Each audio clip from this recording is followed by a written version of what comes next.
Oman বর্তমানে বাংলাদেশিদের জন্য ফ্যামিলি ভিসা বা পারিবারিক ভিসা আংশিকভাবে চালু রেখেছে।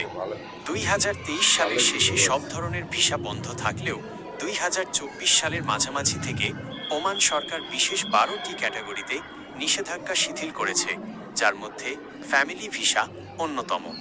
আজকের 25শে ডিসেম্বর 2025 আপডেট অনুযায়ী বিস্তারিত নিচে দেওয়া হলো। ফ্যামিলি ভিসার বর্তমান অবস্থা।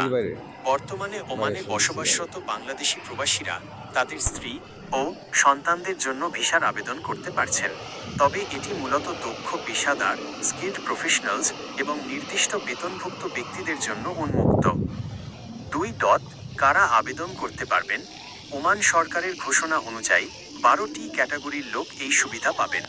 এর মধ্যে প্রধান পেশাগুলো হল ডাক্তার, ইঞ্জিনিয়ার এবং নার্স, শিক্ষক এবং হিসাবরক্ষক, অ্যাকাউন্টেন্ট, ব্যবসায়ী বা ইনভেস্টর, জিসিসি ভুক্ত দেশগুলোতে বসবাসরত বাংলাদেশি নাগরিক, সরকারি বা অফিসিয়াল ভিসাধারী ব্যক্তি। 3. ভিসার প্রয়োজনীয় শর্তসমূহ। বেতন সীমা। স্পন্সরের স্বামী পিতা মাসিক বেতন সাধারণত 600 ওমানি রিয়াল বা তার বেশি হতে হয়। পেশাভেদে কিছু ক্ষেত্রে শিথিলযোগ্য হতে পারে। বাসস্থান। আবেদনকারীর নামে রেন্ট এগ্রিমেন্ট বা থাকার সুব্যবস্থা থাকতে হবে। ডকুমেন্টস। বিয়ের সার্টিফিকেট স্ত্রীর জন্য এবং জন্ম সনদ সন্তানদের জন্য অবশ্যই বাংলাদেশ পররাষ্ট্র মন্ত্রণালয় এবং ওমান দূতাবাস থেকে সত্যায়িত হতে হবে। Medical report. বাংলাদেশ থেকে আসার ক্ষেত্রে গামকা GAMCA অনুমোদিত মেডিকেল সেন্টার থেকে স্বাস্থ্য পরীক্ষার রিপোর্ট প্রয়োজন হবে। 4. গুরুত্বপূর্ণ কিছু তথ্য। Family visit visa. এটি স্বল্প মেয়াদের জন্য, সাধারণত 1 মাস, যা 3 মাস পর্যন্ত বাড়ানো যায়।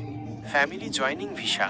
এটি দীর্ঘমেয়াদী বসবাসের জন্য, যা 2 বছরের জন্য ইস্যু করা হয়। ভিসা পরিবর্তন। বর্তমানে ট্যুরিস্ট বা ভিজিট ভিসায় ওমান গিয়ে সেটি সরাসরি ওয়ার্কিং ভিসায় পরিবর্তন করার সুযোগ কঠোরভাবে নিয়ন্ত্রিত বা বন্ধ রয়েছে। সতর্কতা।